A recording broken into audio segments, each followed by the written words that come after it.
Do, do, do, do, do, do, do. So, monetization. For anyone that doesn't know what that means, it basically just means ways the company can make money off their product.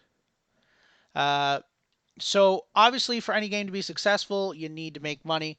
Um, whether it's free to play or not, there always has to be some kind of money made. Simple enough. If for people to do this full time and to have a good game, they need to be able to they need to make money and have a paycheck. So that plus you need your servers, plus you need money for contingency, plus you need money for development and so on and so forth. I gave. I actually play a lot of support myself healing. Uh, yeah.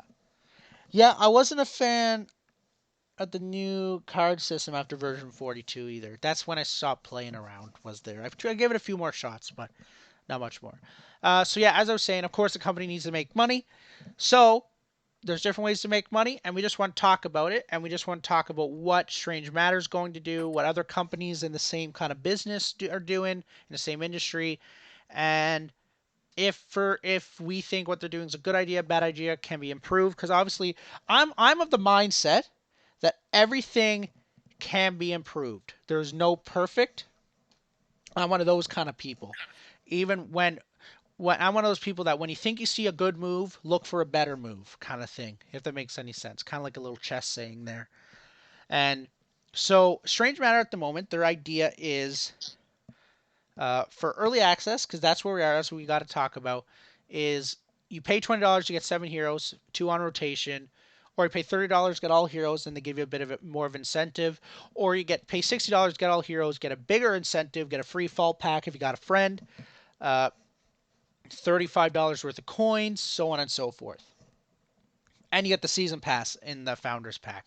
So that's super fantastic.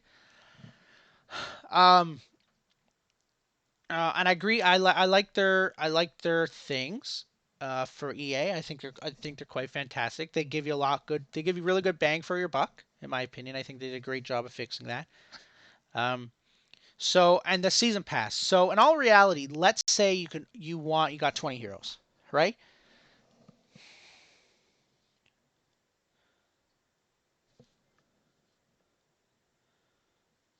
20 heroes. Yeah. Okay. So if you pay $20, you get 7 heroes, which is good.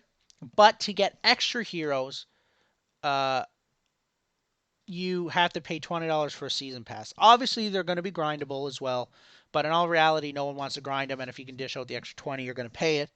You know what I mean? So that's one of the ways that they are. That is one of the ways that they are trying to monetize, and I agree with it. Season passes work. I play Call of Duty. They have a season pass every year since I've been playing it. Since Call of Duty 4, they've had a season pass. Like that's just how it is. They've proven to work. They're good. Uh, and but I think how do I word this? I think the season pass is good. However, I think the battle pass is better. And what is the difference? Well, when I say battle pass, I mean like in Fortnite or Apex Legends, where like not only do you get a premium, you get the battle pass even if you're free. So it gives free players a bit more incentive, and it makes it more enjoyable. And as Steve once said, when you enjoy a game, whether it's free or not, you're more inclined to pay out. You're more inclined to dish out a bit of yash. Um, and so I really like it because it adds incentive. So there's a free version and then a paid version, and the paid version would be a part of the season pass. You know what I mean?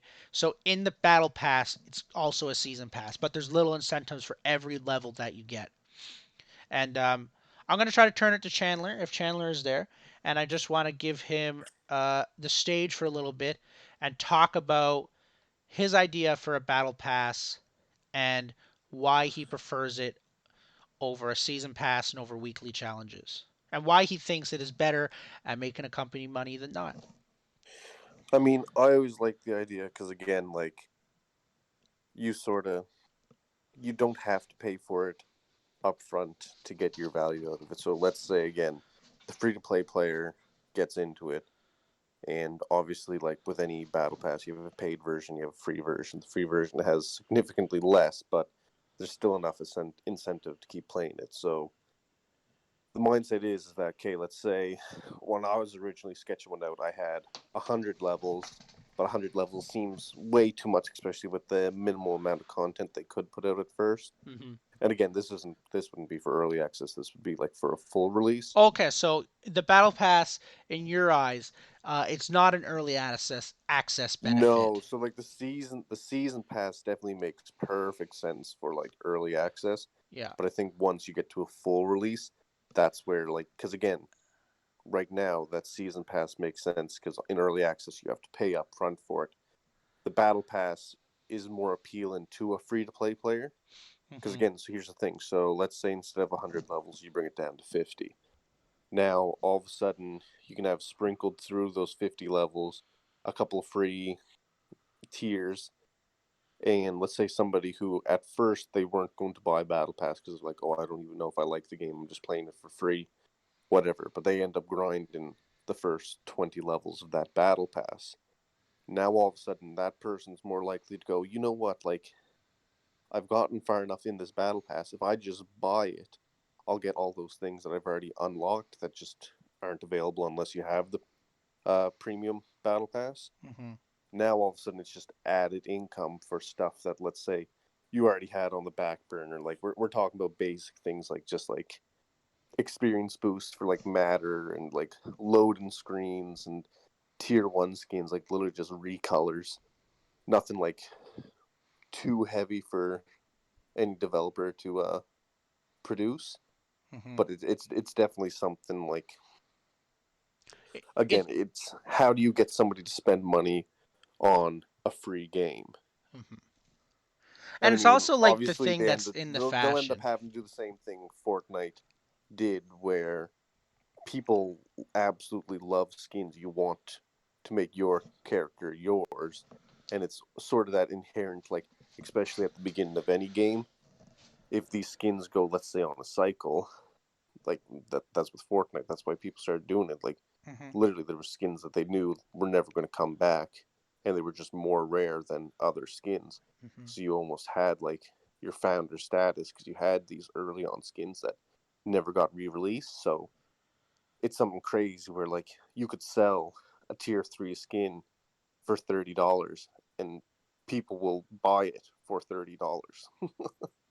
Which is awesome.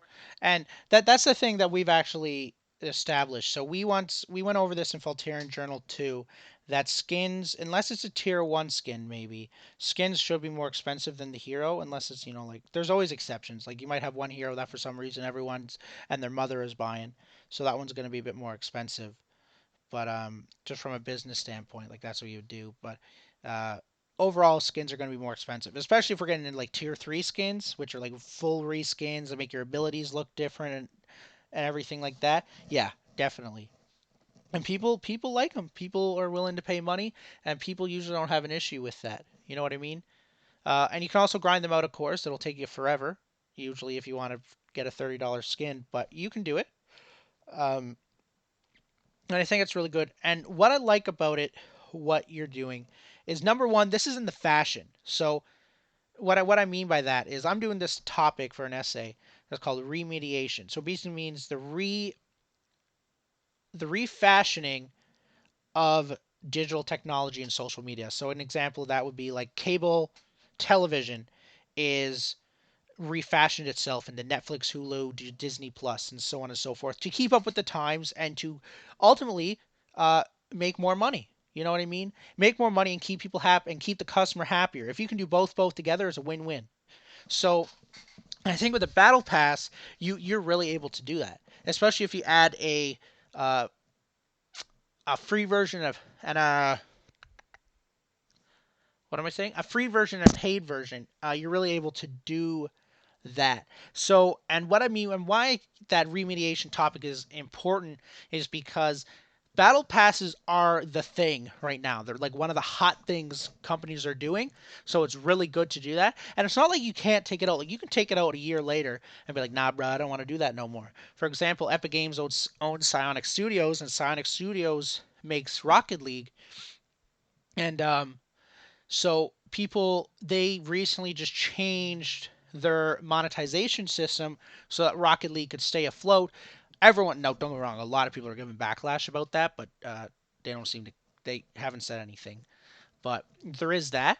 Um, so you can, what I'm trying to get is you can always change how you do it at any time, and I just think it's better because when you say season pass, like two heroes, great. Or you could give battle pass that says we'll give you 100 levels, and in those, and we'll give you all 6 heroes for free in the year or whatever, or however many it'll be, right? Um, and then what it does is it gives them incentive to buy battle pass, and it'll free up their pocket to spend money on skins. And skins ultimately are going to cost more than heroes, so ultimately they end up spending an extra dollar or two for a skin. Because in all reality, let's say heroes $5 but a skin $7, people will dish out the extra $2 to buy a skin if they really want it. You know what I mean? People don't mind paying an extra $2. It's, but people don't want to pay an extra 20. But obviously, from proven, now it's not like I got any stats, but I've read a bit about it. There's there is a what I'm trying to say. There is a there's proven statistics somewhere that show that people will spend the extra money. And that's why something like Paragon had the idea of just selling skins. Obviously, it didn't work for them.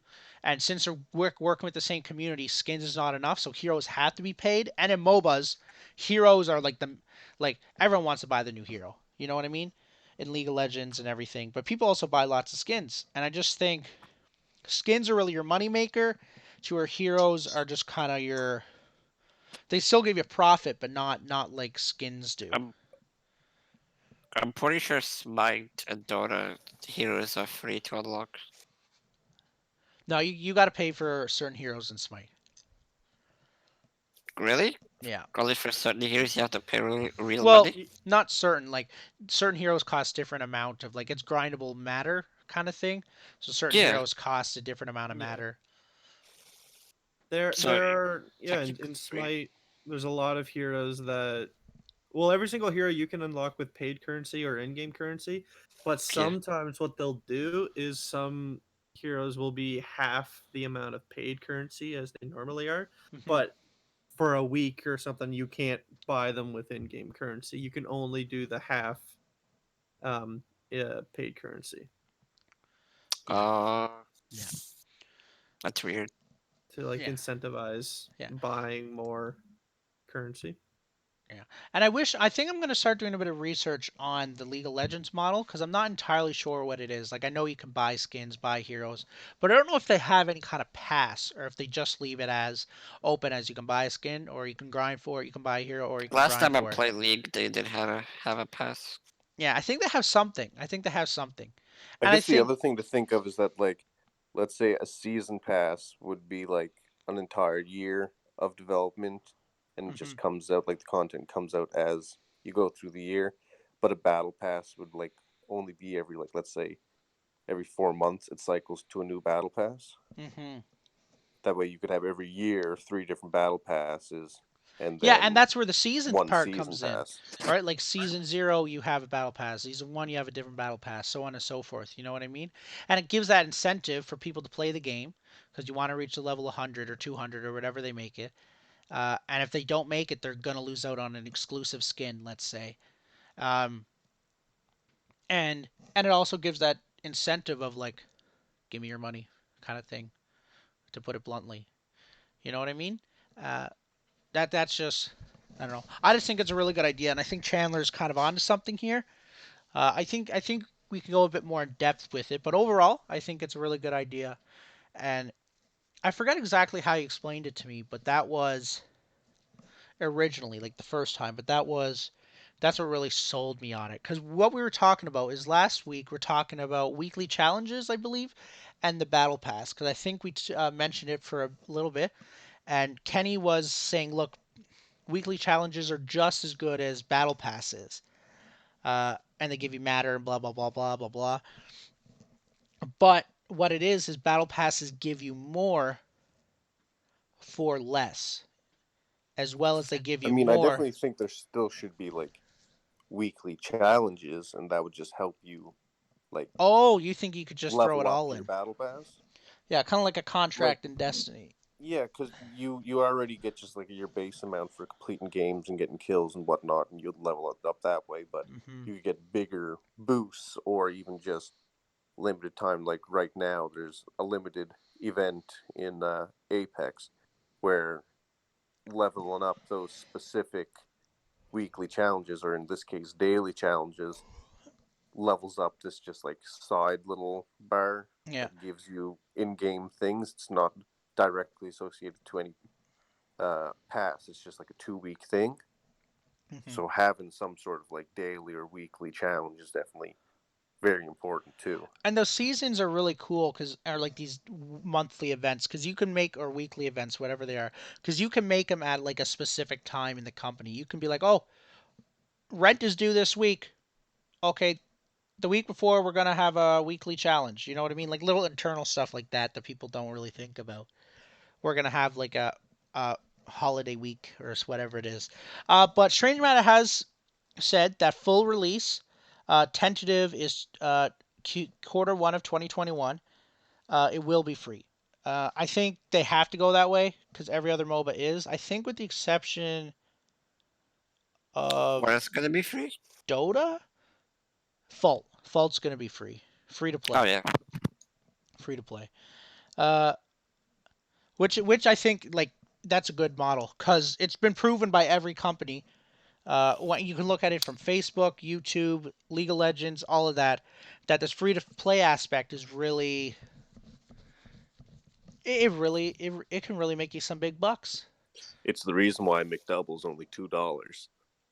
If you made it too expensive, people would only get it once a week. But if you make it $2, fuck yeah, I'm getting McDouble every single day of the week. God damn you guys at McDonald's.